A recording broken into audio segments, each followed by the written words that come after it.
नमस्कार मंडळी, लग्नानंतर होईलच प्रेम या मालिकेच्या आजच्या भागाचा रिव्ह्यू आपण इथे पाहत आहोत। आता इथे जीवामुळे घरात खूप मोठं वादळ आलेलं असतं आणि कोणीच कोणाशी बोलत नसतं, म्हणजे सगळ्यांच्या मनातच एकमेकांविषयी गैरसमज निर्माण झालेले असतात। आता इथे किचनमध्ये विक्रम स्वतःसाठी कॉफी बनवून घेत असतात, तेवढ्यातच तिथे नंदिनी येते। आता कॉफी स्वतः बनवत आहे ते पाहून नंदिनी म्हणते, बाबा मी बनवून देते तुम्हाला कॉफी। त्यावेळेला विक्रम हातानेच तिला थांबवतात आणि नको असं म्हणतात। आता नंदिनी म्हणते, बाबा मला तुमच्याशी थोडं बोलायचं होतं। आता विक्रम म्हणतात, तू मला काही म्हणालीस का? कारण तुमच्याकडून काही ऐकायची सवय नाही ना आम्हाला। आता नंदिनी विक्रमला रडत रडत सॉरी असं म्हणत असते।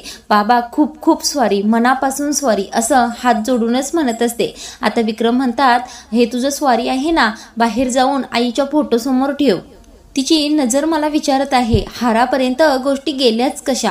आज ती जर असती ना तर तिच्या जीवाचं कान धरलं नसतं तिनं, तर आमच्या दोघांचं कान धरलं असतं। फार गोष्टी करताय ना तुम्ही कम्युनिकेशनच्या, मग एवढ्या वाईट गोष्टी घडेपर्यंत कुठे लक्ष होतं तुमचं? असा जाब विचारला असता तिने आम्हाला। ती आम्हाला म्हणाली असती, तुम्ही कसले आई बाबा आहात? आणि खरं तर आज मला असंच वाटायला लागलं आहे, लोकांच्या गप्पा मारतो आम्ही तुमच्याशी आणि तुमच्या मनामध्ये काय चाललं आहे हेच वाचता येत नाही आम्हाला। आता नंदिनी म्हणते, नाही नाही बाबा, तुमची यामध्ये काहीच चुकी नाही, तुम्ही स्वतःला दोष देऊ नका। उलट तुमची मुलं म्हणून आम्हालाच तुमच्या मनाचा विचार नीट करता आला नाही। आता विक्रम म्हणतात, नाही नाही नंदिनी, मुलं म्हणून तुम्ही काय आई वडिलांच्या मनाचा विचार करणार? आम्हीच निष्काळजी आहोत, यामध्ये आमचीच चुकी आहे। बघ ना, विक्रम देशमुखचा मुलगा बाजारामध्ये जाऊन हार विकून येतो आणि ते मला माहित सुद्धा नाही, म्हणजे मी करतोय तरी काय? काय करतोय? माझं लक्षच नाहीये काय चाललंय याकडे। आता नंदिनी म्हणते, नाही नाही बाबा, असं करू नका, तुम्ही स्वतःला दोष अजिबात देऊ नका। खरं तर बाबा यामध्ये तुमची काहीच चूक नाही, खरं चूक आमचीच झाली आहे। बाबा तुम्हाला त्रास होऊ नये म्हणून आम्ही घरी हे सगळं सांगितलं नाही, उलट त्याचाच त्रास तुम्हाला सगळ्यात जास्त होत आहे आता। आता नंदिनी पुन्हा रडत म्हणते, बाबा याआधी मी तुमच्याकडे काहीच मागितलं नाही, पण आज मी मागते, प्लीज बाबा जीवांना माफ करा ना, फक्त एकदा माफ करा। आता नंदिनी म्हणते, बाबा मला माहित आहे त्यांचा पैसे मिळवण्याचा मार्ग एकदम चुकीचा होता, खरंच चुकीचा होता, पण त्यांचा हेतू अजिबात चुकीचा नव्हता बाबा। आता विक्रम जीवा आणि पार्थच्या लहानपणीची एक छोटीशी गोष्ट सांगायला सुरू करतात। ते म्हणतात, नंदिनी तुला माहित आहे का, ज्यावेळेला जीवा आणि पार्थ शाळेत होते त्यावेळेला मी आणि मानिनी त्यांना रोज 2 रुपये द्यायचो आणि त्यांना सांगायचो की हे 2 रुपये तुमच्या पिगी बँक मध्ये साठवायचे आणि प्रत्येक महिन्याच्या शेवटी ती पिगी बँक उघडायला लावायचो, म्हणजे प्रत्येक महिन्यात त्यांनी किती पैसे टाकले आहेत हे पाहण्यासाठी। आता विक्रम म्हणतात, नंदिनी एका महिन्यात काय झालं, जीवाची पिगी बँक उघडली तर त्यामध्ये 1 रुपयाही शिल्लक नव्हता आणि मी जीवाला विचारलं तू पैशाचं काय केलंस? त्यावेळेला जीवा म्हणाला, मी एका गरीब मुलाला वही घेण्यासाठी मदत केली। आता यामध्ये जीवाने गरीब मुलाला मदत केली ही गोष्ट चांगलीच होती, याचं वाईट आम्हाला वाटलं नाही, पण वाईट या गोष्टीचं वाटलं की त्याने ती गोष्ट आम्हाला न विचारता केली। आता विक्रम म्हणतात, नंदिनी आम्ही आई वडील जेव्हा मुलांना मोठं करत असतो ना त्यावेळेला त्यांच्याकडून अगदी छोट्या अपेक्षा आमच्या असतात आणि त्या सुद्धा ज्या वेळेला पूर्ण होत नाहीत ना त्यावेळेला खरं वाईट वाटतं, राग येतो, खूप संताप होतो आणि आताही तेच झालं आहे माझ्या बाबतीत। आता नंदिनी बाबा असं म्हणून काहीतरी सांगण्याचा प्रयत्न करत असते, तेवढ्यातच विक्रम म्हणतात, नंदिनी प्लीज तू काहीही सांग, पण जीवाला माफ करण्याच्या गोष्टी माझ्यासमोर तरी करू नको। मला खूपच दुखावला आहे जीवाने आणि तू सुद्धा नंदिनी, कारण माझा सगळ्यात जास्त विश्वास तुझ्या समजूतदारपणावर होता नंदिनी। कसं आहे नंदिनी, वर्गातील एखादा खट्याळ विद्यार्थ्याने काहीही केलं तर काहीच वाटत नाही, पण वर्गातील हुशार विद्यार्थी जर एखाद वेळेला फेल झाला तर शिक्षकांना स्वतः नापास झाल्यासारखंच वाटत असतं आणि तसंच मी सुद्धा नापास झालो आहे, मी आणि मानिनी, असं विक्रम म्हणत असतात। तेवढ्यातच मानिनी सुद्धा किचन मध्ये येते। आता मानिनी तेथे आल्यानंतर विक्रम तेथून निघून जातात आणि मानिनी नंदिनी समोर येते। आता इकडे रम्याचा सीन दाखवला आहे। रम्या तर खूपच आनंदी असते आणि आनंदाने उड्याच मारत असते। आता म्हणत असते, अगं आई आज मी खूपच खुश आहे आणि आज मला विश्वास पटला आहे की देनेवाला जब भी देता है तो छप्पर फाड़ के देता है, असं म्हणून दोघी देखील हसायला लागलेले असतात। आता वसुआत्या म्हणतात, अगं रम्या खरं तर त्या देवाने अजून आपल्या पदरात सुख टाकलंच नाहीये आणि खरं सांगायला गेलं तरी रोज थोडं थोडं सुख असं जरी दिलं तरी सुद्धा चालतंय आपल्याला. आता रम्या खूपच आनंदात वसवत्यांना सांगत असते, अगं आई, कसला छान ड्रामा आज घरामध्ये झाला. बघितलंस ना, आपण फक्त नंदिनीला टार्गेट केलं होतं, पण ती काव्या सुद्धा कशी अलगद त्यामध्ये अडकली, कसा पार्थ तिच्यावर ओरडत होता, असं म्हणून रम्या खूपच खुश झालेली असते. आता वसवत्या म्हणतात, अगं चिडणारच ना, पार्थ कधी स्वतः दुसऱ्यांपासून काहीही लपवून ठेवत नाही आणि बायकोने लपवून ठेवलंय म्हटल्यानंतर तो चिडणारच. आता बायको हा शब्द ऐकल्यानंतर रम्या म्हणते, आई, पार्थची बायको असं तू तरी म्हणू नकोस, तिडीक जाते माझ्या डोक्यामध्ये. आता वसवात्या म्हणतात, बरं बाई, नाही म्हणत. आता वसवात्या म्हणतात, अगं युगने ज्यावेळेला रिझल्ट लपवला होता त्यावेळेला पार्थ कसा चिडला होता, बघितलं होतंस ना तू. आता रम्या म्हणते, अगं आई, तो दिवस कसा विसरेन बरं मी, तो तर आपल्या आयुष्यातील एकदम सोनेरी दिवस होता. त्याच दिवशी नंदिनी आणि युगच्या लपवाछुपीच्या गोष्टीमुळे आपल्या दोघींची शिक्षा माफ करून घेतली होती. आता वसवात्या म्हणत असतात, आपल्या दोघींची शिक्षा माफ होण्या अगोदर ही लोक आपल्याशी कशी वागत होती ते आपण कधीही विसरायचं नाही रम्या. आता वसवात्या म्हणतात, मला या घरात सगळ्यांना रडवायचं आहे. आता रम्या म्हणते, आता त्या सगळ्यांचे रडायचे दिवस आलेच आहेत आई. वसवात्या म्हणतात, दिवाळीमध्ये सगळेच एकमेकांच्या तालावर नाचत होते ना, आता मला त्यांना माझ्या तालावर नाचवायचं आहे. आता जीवा रोजच कामावर जाईल आणि त्याला असं कामावर जाताना पाहून नंदिनी रोज तीळ तीळ तुटेल. आता रम्या म्हणते, आणि तिकडे काव्या पार्थशी बोलण्यासाठी मागे मागे करेल, पण मला नाही वाटत पार्थ यावेळेला लवकर माफ करेल. आता वसवत्या म्हणतात, नेमकं असंच व्हायला हवं. हे बघ रम्या, आपल्याला घरामध्ये मान मिळो अगर न मिळो, पण नंदिनी आणि काव्याचा या घरामध्ये सतत अपमान झाला पाहिजे. आता वसवात्या म्हणत असतात, आज नंदिनी मानिनीच्या नजरेतून पूर्णपणे पडली आहे. आता रम्या म्हणते, मामाच्या सुद्धा. आता इकडे नंदिनी मानिनीला पाहून रडायला सुरू करते. आता नंदिनी म्हणते, आई, खरंच चुकलं माझं, मला माफ करा. त्यावेळेला मानिनी म्हणते, नाही ग, तुझं नाही चुकलं, विक्रम म्हणत आहे ते बरोबरच आहे, आमच्या दोघांची चूक झाली आहे. आता मानिनी म्हणते, सासू म्हणून माझं देखील काहीतरी चुकलंच असेल ना, म्हणूनच सुनीला माझ्याजवळ काहीतरी बोलावं असं वाटलंच नाही. आता नंदिनी हे ऐकून म्हणते, आई प्लीज तुम्ही तरी असं बोलू नका. आता नंदिनी म्हणते, आई तसं काहीच नाही, तुम्ही गैरसमज करून घेऊ नका. आनंद निवासचा विषय जर मी घरात सांगितला असता ना तर जीवांना खूपच ओरडा पडला असता, म्हणून मी सांगितलं नाही. आता मानिनी म्हणते, अगं नंदिनी, तू ज्यासाठी केलंस ते झालंच ना आता, आणि त्या सगळ्याचा भडका केवढा उडाला नंदिनी, बघितलंस ना तू. त्यावेळेला नंदिनी म्हणते, आई खरंच मी चुकले, मला माझी चूक मान्य आहे, पण माझ्या चुकीची शिक्षा जीवांना मिळत आहे. आता नंदिनी रडत रडतच मानिनीला म्हणत असते, आई प्लीज तुम्ही एकदा बोला ना बाबांशी, खरंच एकदा बोला, सांगा त्यांना, जीवांना मी असं नाही पाहू शकत. आता मानिनी म्हणते, अगं नंदिनी, मी तर कुठे पाहू शकते त्याला असं, आणि मी त्यांच्याशी बोलले आहे, पण ते ऐकतील असं मला वाटत नाही. आता हे ऐकून नंदिनी खूपच रडायला लागलेली असते. आता मानिनी नंदिनीच्या डोक्यावरून हात फिरवतच आधार देते आणि म्हणते, नंदिनी सावर स्वतःला, आता या गोष्टीला वेळ देण्यापलीकडे आपल्या हातामध्ये काहीच नाही. आता आपण असंच म्हणूया की पुन्हा सगळं व्यवस्थित पहिल्यासारखं लवकरात लवकर होईल, असं म्हणत मानिनी नंदिनीच्या डोळ्यातील पाणी पुसते. आता मानिनी म्हणते, शांत हो नंदिनी आणि जा, जीवाला जेवायला घेऊन ये जा. आता नंदिनी म्हणते, झोपलेत ते झोपताना म्हणत होते, सकाळ मला कामावर जायचं आहे, माझा कामावरचा पहिलाच दिवस आहे. आता मानिनी म्हणते, उपाशीच झोपला जीवा, जे झालं ते खूपच वाईट झालंय त्याच्या बाबतीत, आणि आता जे होणार आहे ते देवच जाणे काय होणार आहे ते, असं म्हणून मानिनी तेथून निघून जाते. आता मानिनी गेल्यानंतर नंदिनी स्वतःच्या मनातच विचार करायला लागते, नाही, मी जीवांना असं हरू देणार नाही, त्यांच्या बाबतीत मी काहीच वाईट घडू देणार नाही, आणि मी जीवांना अजिबात खचू देणार नाही. तेवढ्यातच आता इकडे पार्थ काव्याशी बोलत नसतो ना, मग आता काव्या अभ्यास करत बसलेली असते आणि पार्थ लॅपटॉपवर त्याचं काम करत बसलेला असतो. आता काव्याला पार्थशी बोलायचं असतं म्हणून ती कुरगुड्या करतच प्रयत्न करायला सुरू करते. आता कागदाचा बोळा तयार करते, त्यामध्ये तिने काहीतरी लिहिलेलं असतं आणि तो बोळा पार्थच्या अंगावर टाकते. आता तो अंगावर टाकलेला बोळा पार्थ उघडून पाहतच नाही, तसाच तो उचलतो आणि बाहेर फेकून देतो. आता काव्या स्वतःच्या मनातच म्हणत असते, हे देशमुख किती खडूस आहेत, कागदाचा बोळा उघडून पाहिला सुद्धा नाही. बरं ठीक आहे, मी पण शांत बसणार नाही. आता काव्या परत एका कागदावर काहीतरी लिहिते, त्याचा बोळा बनवते आणि पुन्हा पार्थच्या अंगावर टाकते.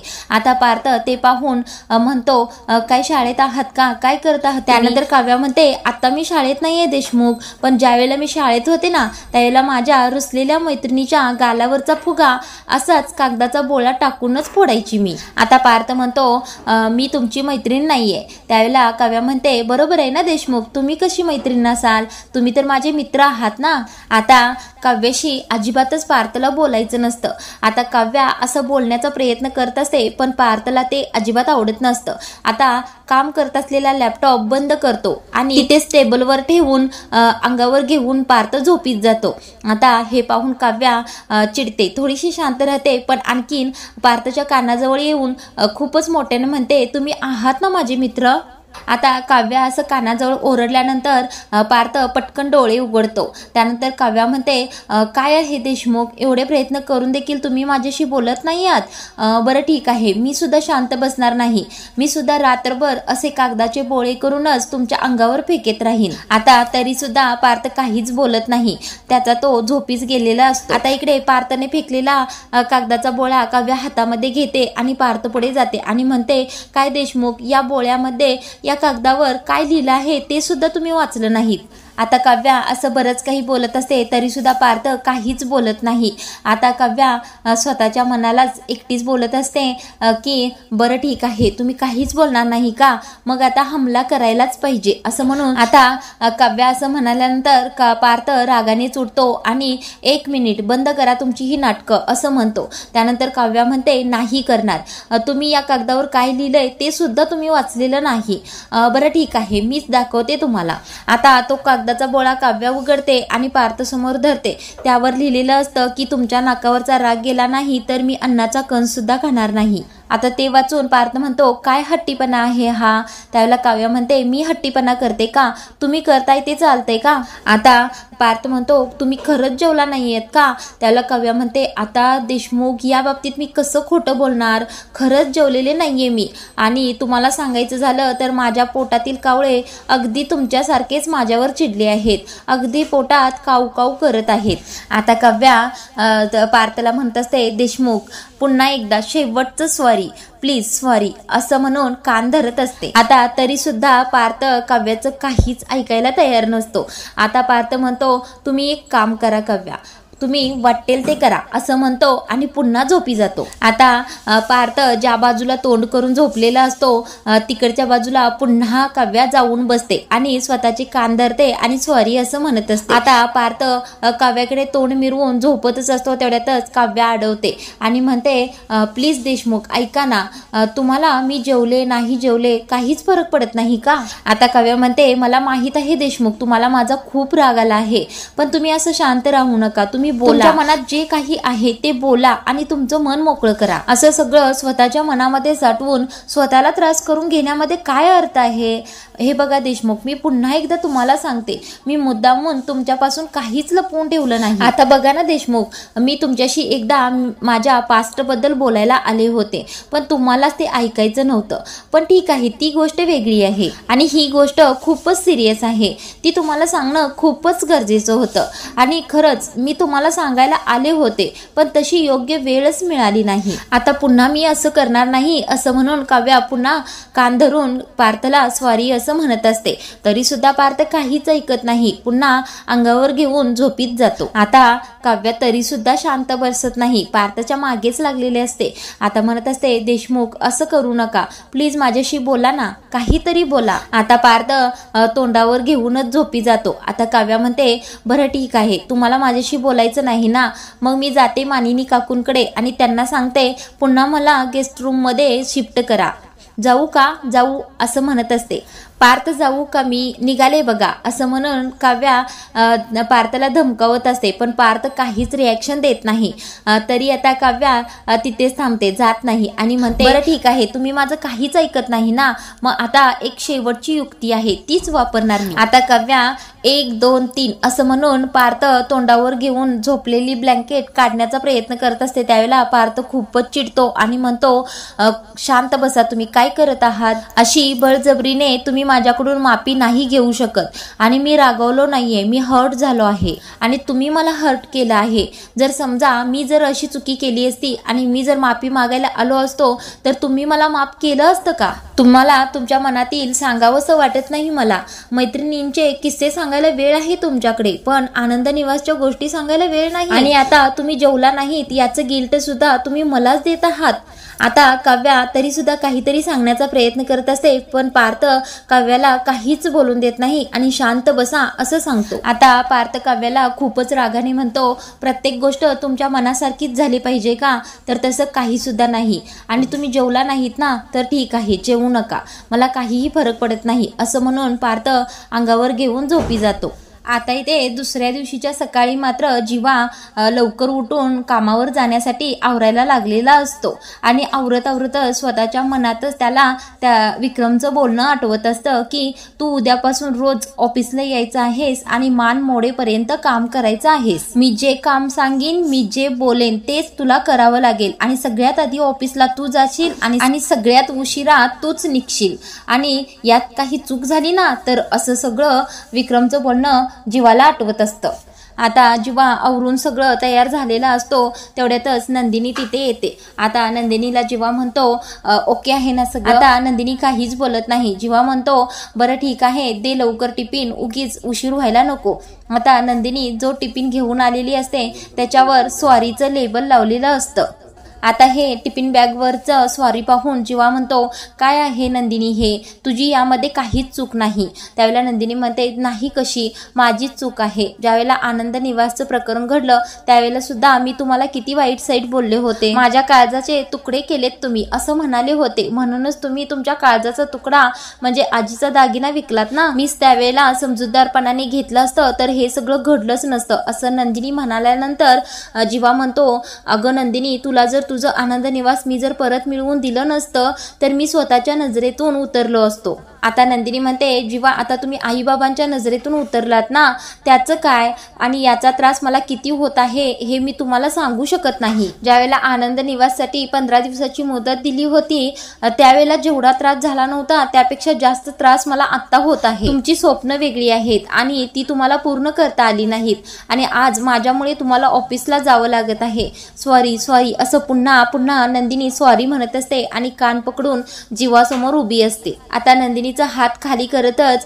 जीवा म्हणतो वेडी आहेस का तू? हे बघ नंदिनी, जर आपल्या दोघांपैकी कोणाचं स्वप्न पूर्ण करायचं असेल तर ते मी तुझं करेन. आता आजचा भाग इथेच संपवला आहे. आता पुढील भागामध्ये जीवा ऑफिसला जात असतो आणि त्याच्यासमोर पार्थ येतो. आता जीवा पार्थला म्हणत असतो पार्थ दादा, मी तुझ्यापासून खूप मोठी गोष्ट लपवली आहे, पण हे सगळं बाजूला ठेवून आजच्या दिवस या लहान भावाला जवळ करशील का? आता एवढ्यातच पार्थला कोणाचा तरी फोन येतो, म्हणजे पार्थ जीवाशी बोलतच नसणार आहे.